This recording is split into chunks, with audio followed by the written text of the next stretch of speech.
Welcome to the new season of Be the Good with Kate, the show where guests leave you inspired to uncover your passions and discover tangible ways to make a difference along the way. Here we talk to individuals who are doing just that, individuals from all walks of life and industries. While we have featured guests from Bali to Utah, Florida to Japan, and just about everywhere in between, this season we are going uber local with my new/old state of New Jersey. New Jersey, but why? And why should I care? Well, because your host, that's me, Kate Cherichello Tente, is a New Jersey native but longtime Manhattan resident. That is, until just a few months ago. As I rediscover my home state, I wanted to bring on some guests doing good here. But just like in prior seasons, something I love about human connection and inspiration is how you certainly don't need to be from the same place or a similar background to get so much out of hearing from a person. In fact, I think it is better that way. We notice how we as humans are so similar in so many ways, and how each of us has so much power to make a difference in our own lives and the lives of others.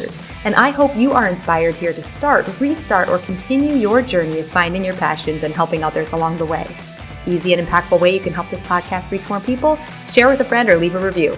Thank you for helping to inspire more people. Now on to this week's episode. Let's spread a little more goodness in the world.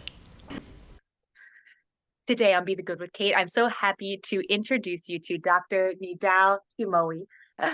Dr. Humoee recently released his first book, Re-Relate Through Relational Lenses, where he examines the importance of attitude in intimacy, listening, and settling differences.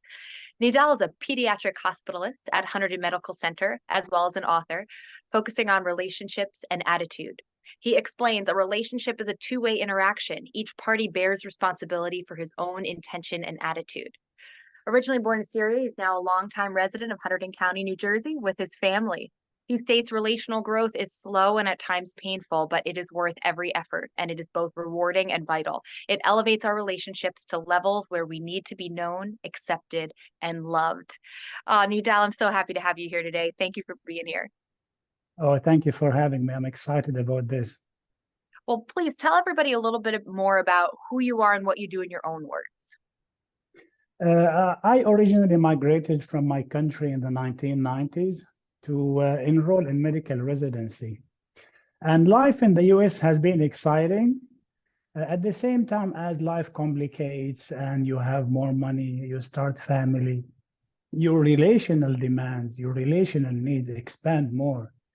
I did have my share of some brokenness in my relationships in my 20s and 30s, and that kind of prompted me to do some soul searching, reading, joining groups. And eventually, after years of reading, interacting with others, and my own experiences, I kind of came to a place where I realized the importance of relationships.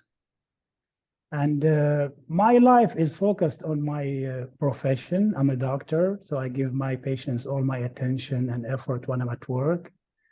But this is something I'm having a lot of interest in because I'm realizing the importance of healthy attitude. A healthy relationship adds to the medical profession and to any other profession. Like, people are not able to really receive my medical information until I know how to build trust with them. And of course, it goes beyond to parenting my teen and other relationships. Where I am now is a doctor, but I devote good amount of my time when I'm off to promote my book, maybe make little engagement speeches and make some videos on TikTok and Instagram. Absolutely. What was it that made you feel the need to do more outside of what you are already doing in your own family and with your patients, that you felt that pull that it needs to go further? That's a great question, Kate. I really came to experience the limits of medicine. Medicine is a wonderful profession, as is podcasting and many other professions. But really, the human element is really what add, reward to your profession. There's a lot of discussions recently about physician burnout or whatever profession burnout. I believe finding reward in your own interactions with your patients or client, the human relationship factor is the one that either brings reward or add more to the demand of the profession, and then it become really a drag. So prompted me really experiencing the limits of what can I do with my medical skills purely. but knowing that I could do a little bit more, have better listening to my patients, better, conflict resolution with others, knowing how to apologize and recover someone I offended. Those are the things that eventually brought me the real joy, the real reward. And that's really what brought people closer to me. So that became really a drive. I realized that any profession or financial positions is not really going to get me to that place. It's really knowing how to deepen dialogue and how to build trust with others and how to be a better listener and more accepting for others, even if there is differences or disagreements. You saying that made me think of another question that I just have to ask. In the medical profession, I feel like there is often I don't know if stereotype is the right word, but maybe a common complaint from people of, oh, the doctor, they always love to use the phrase bedside manner, or they don't seem to be talking to me like a human. They just want to be in and out of the room real as fast as possible. Where do you see that disconnect having started? Is it that behavior and interaction isn't taught in medical school? Is it that, there's a bottom line to be met? Is there a source that you're finding that this has happened, this idea of like, oh, the doctor doesn't care about me as much? That's another great point. I think it's not really with one party alone. When we are interacting with each other, like me and you now, every person, like you introduced in the first few minutes, every person bears responsibility for their own part. So sometimes a person may try to be nice, but the other person may experience that as being distant or offensive sometimes. I think there's a tragedy with doctors, and I respect doctors, obviously, they're my colleagues. There's an exponential amount of medical knowledge you have to acquire as a doctor. And sometimes that kind of shifted you away from really the deep relational friendships and intimacies you need to experience relational and emotional growth. Emotional or relational growth is not the same as knowledge increase. Like you can read a book and know about the joint or the brain or whatever organ, but you cannot understand empathy, for example, or listening skills from a book. This is something you will have to live, to experience, to interact. So in that sense, a lot of physicians and sometimes other professions haven't really had a relational growth, and healthcare industry has not really invested. Now they are trying to catch up and like talking about the burning out and putting cap on working hours, but really it's originally a personal responsibility for the individual. When you leave your house, you go to college, you want to start a family. We are not in a position to say, well, my family didn't teach me that, or my life, was too busy. We do have to understand that we're responsible for thoughts, for our attitudes, for our emotions, and that translates always into a better, more happy individual, even if the money did not expand as much as we want to.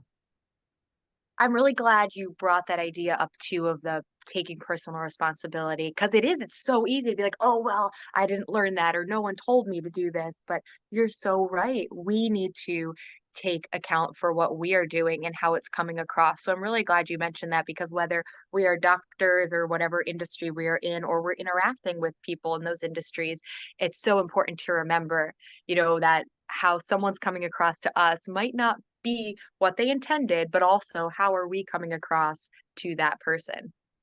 Oh, that's really the essence of my book, Kate. I'm trying to really bring to the awareness of people that how do you think you had intended your communication may not match how the other person was impacted. Because remember, we experience someone communication with us based on our lenses. if I have really a prior dysfunctions, right? illusions about relationships, conflicts that I have not resolved, emotional depths that I haven't canceled. Whatever you are now trying to do with me, I am not going to read it with clear glasses, and so many conflicts. I notice that I'm not going to say daily, pretty often in my work, the patient or someone will say, he said that, but you talk to the other person who say, I never really said that. So how do you explain that? Sometimes people register a trigger word, and your intention behind this word may be completely innocent or even caring, but that trigger word translated according to that person lenses into an offense or poor bedside manner. I learned always that when someone experiences an annoyance or offense by my behavior, I always tell them, I'm sorry you experienced that. My intention was to so and so. That kind of clarifies somewhat for them to know that the pain you have experienced is not something I deliberately intended for you to have.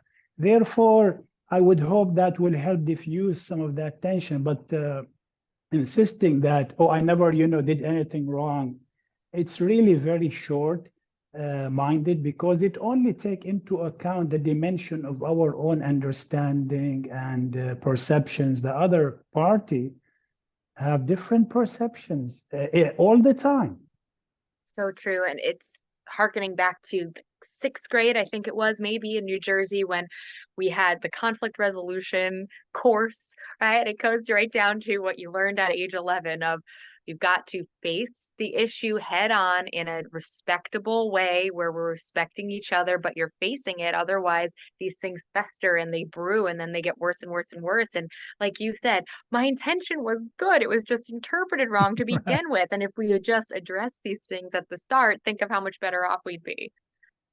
Yeah, something really simple and goes a long way. I learned several years. It's always better to declare our intentions. I mean, look, throwing a joke at someone may sound funny, and you would believe maybe they should laugh, but it might not be really received as funny.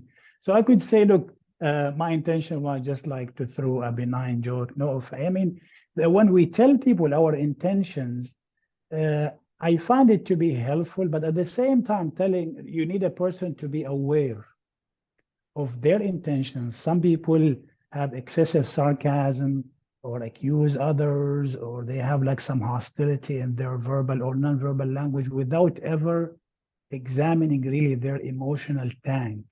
Like they just say and do. They didn't have any hard stops in their relational journey to examine really what is the inventory. I think it's very important, Kate, and that's something I'm alluding in one of the chapters, for us to take an inventory of our emotions. And sometimes pain or dysfunction in a relationship can bring us to that place.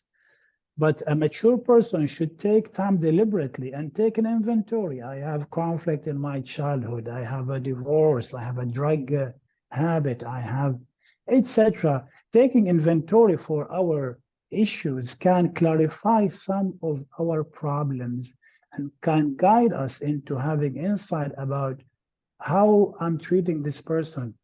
Why is it I'm so aggressive with my verbal language? Why I'm trying to overtower over them? Why I'm having like a frown face? I mean, those nonverbal expressions tied to the kind of tank filled over the years. So people have to take inventory of what they have and work deliberately towards resolving things. Yeah, my colleague in the morning sometime, or someone will say, oh, don't go to that room. Very difficult individual. And I will say difficult situation. Don't say difficult individual. And I'm just amazed how many people will tell me this is very difficult individual to work with. And when I go there, it couldn't be any smoother. Like, I think the person who says this is very, very, very difficult, reflecting their own inability to offer listening and have empathy and control their impulses, because this is really the heart of caring for others, is not writing prescriptions and putting IVs and giving treatment. That is important. The individual we are treating as professionals is a human, and caring for the whole human mean caring for them as a person, and that's much more than health. It's eye contact, it's honoring them by addressing them by name, it's listening in the amount that the encounter affords. Even if you have 5 minutes, that's a lot of time if you know how to give room for someone to talk a little bit more. They are constrained with healthcare and insurance, as you probably know.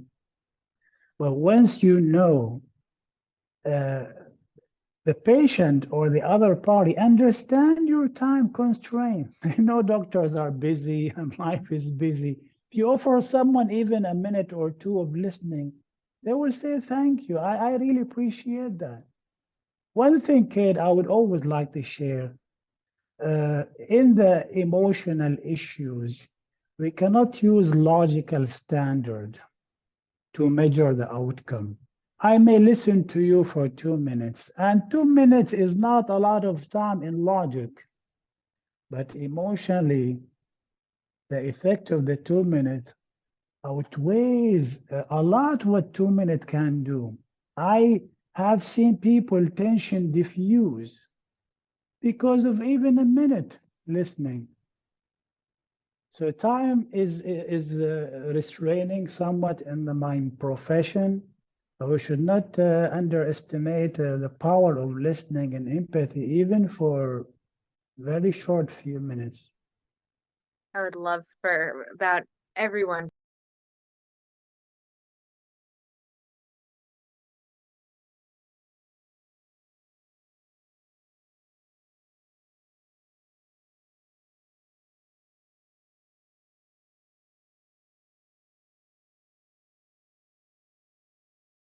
I really like the person I become.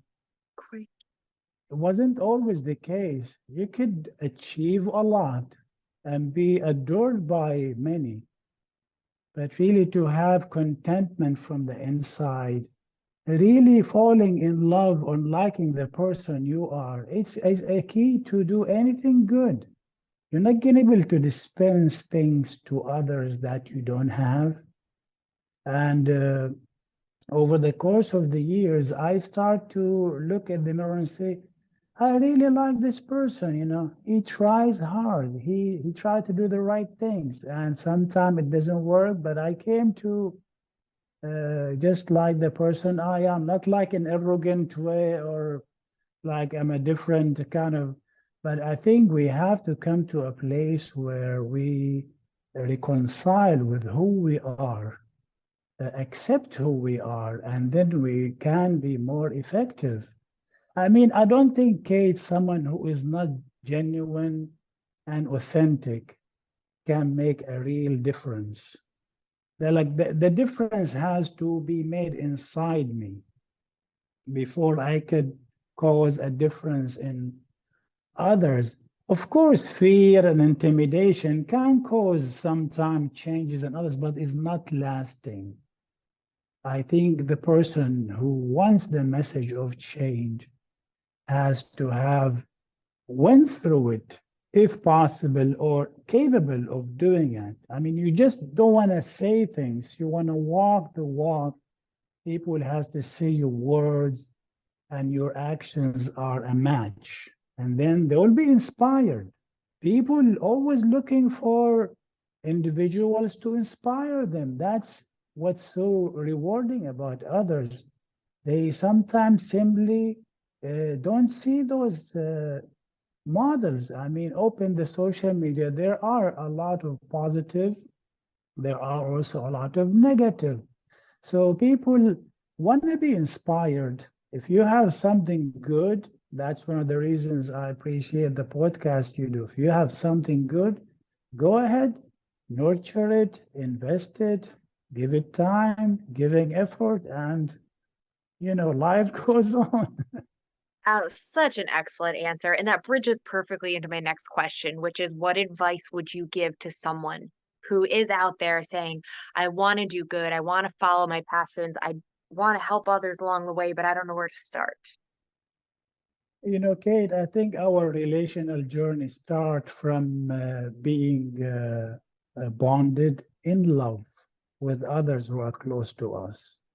And that's such an important thing. If people had experienced abandonment or abuse, and they have known their emotional and relational growth had been stunned, very difficult to succeed in life, even if you achieved academic success or financial, because eventually it's the relational factor that dictate your state of contentment. I'm sure you have known plenty of people who are very rich, but their personal life had conflict or failure, and that's very difficult. My advice for everyone is to nurture themselves, invest in self-growth, internalize responsibility, understand boundaries, examine the lenses they use to examine a situation. Having a distorted way of understanding things will eventually ignite conflict and eventually will lead this person to conclude there is really no love, there is no friendship, there is no parenting. I'll just buy a computer or just, seclude myself in a farm. They kind of isolate themselves. Look, the human race is awesome. There's nothing bad about humans. There are problems. You can't just write people off. You're just one of them. So my advice, don't isolate yourself. That's not going to be a remedy. It can be for someone who's coming out of a difficult situation or relational problem, seeking privacy and recovery. But eventually, a self-disclosure to others is what inspire others. I have to disclose to you the hardships I have, the things I have went through. And I'm not saying do a blanket self-disclosure. You do targeted self-disclosure with people with whom you share views, they're trustworthy, and you do it in an incremental way. Your goal eventually to disclose really who you are, because only then people can understand who you are, accept who you are, and maybe get inspired. But to live behind a mask of social media, dancing and eating and making, food, nothing wrong with that. That's not the real you. The real you is the one who cries at night and have their makeup is messed up and you're just punching the wall and getting frustrated. That's the real you. So show your real colors. And if there's blemishes, it can't be clean. It's not going to live like that, but you have to start. So my advice, take responsibility, bond with the people you love, and slowly you will gain more confidence also in listening and give people the first priority in your life. And when you are on vacation, when you are on a hike, when you are on a lake or a beach, take interest in others.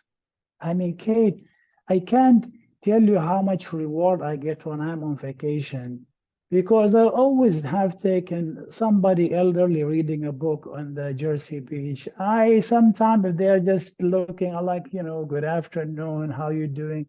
So what are you reading? Just people so willing sometimes to engage in those, but taking interest in others, that's not something sometimes we have been taught. It means pausing what you do, giving the person eye contact, sitting at level position, listening genuinely, not just to their words, to their body language. A vacation for me is so rewarding sometimes because of that. I cannot tell you how many times in my vacation I came with a treasure of knowing others who told me things and explained things, and especially the people who are getting to the age of retirement or retired. Sometimes they have loneliness, Kate, and they are want to share their love journey, the wisdom they have, the victories they have, but there's no one to listen. It's so true. I can think of so many great moments of just that stranger interaction. And there's so many studies, thankfully, that are being published now to show that people need people and the value in those little social interactions for sure. Absolutely. Even in the Olympics you were watching, Yeah. maybe you will see both teams really very close with skills, but a leader on one part can push the game. Like the human factor is really the secret sauce. You see a team that is not really maybe as competitive like with shooting and passing the ball, maybe with, but having a leader, it changes, it kind of empower you right away. It inspire you. It just make you believe you could do that. And then I love that because I noticed the teams that they don't have really a strong leader. If the momentum was to shift away from them, they struggled and they sometimes lost. So It's again, to the human factor, it's really important. I believe, Kate, an abundant life, and that's in my book. It's not really something you seek outside. It's something in you.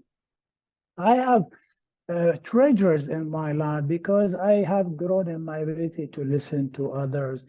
And I'm not saying listen to agree or disagree. We have to quit this narrow minded way, like, yeah, that's right or that's wrong. Listen to understand. You're not listening to give people your input. Sometimes they don't want it. People looking to be validated in their experiences more than agreed or disagreed. I found it most helpful when I don't agree or disagree. I mean, unless the person asks, oh, by the way, you know, they always respected me a lot more when I listen without saying agree or disagree. And I think a mature person will understand there are more options than agree, disagree. You could say, I mean, I can relate to that. I can imagine that. I understand that. That's better. Agree and disagree basically bottle all the responses into white and black. But really, life is much more rich. People like to be affirmed and like to be listened to. And we need to remember on their end, what they are experiencing is true to them. You can't brush someone's fears, for example, of bugs as silly. It is real to them. When they are faced with the small bug in the bedroom, the fear they're experiencing is no different from the fears maybe you have about losing your 401k or getting a lawsuit or losing a loved one. The fear is real to the person who's experiencing it. So we should have empathy when we are with others, listening and being with them, and offer that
Wow.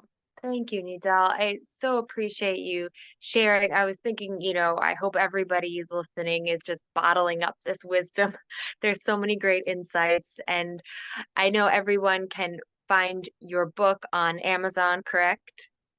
Yes, it is on Amazon and it's on Barnes and Noble, it's on Apple Books. I am reaching also for my local community, the gift shop in my hospital. I mean, one of the reasons I like what you're doing, Kate, is that you're doing something good in New Jersey. That's your home state. Well, thank you so much. Thank you for being here. And I know you're super busy, so it was a treat to get to hear from you and to hear more about the book and just what you're doing. And I really loved your insight on the profession and of being a doctor, but also how it translates so much into other professions as well. So thank you, and just keep up the great work. Thank you so much, Kate. I appreciate what you do for New Jersey and appreciate everything in your podcast. Best Oh, wishes. thanks. It's fun to get to highlight all people from New Jersey this season for sure. Thank you. We're really excited for your work and appreciate your time always. Thanks for tuning in. If you found this helpful, a 5-star review, like, or comment means the world to me. And if you found insight in this episode, chances are someone else will too. Share with a friend to give them a boost today. Until next time, I'm Kate Cherichello Tente, and this was Be the Good with Kate, Season 8.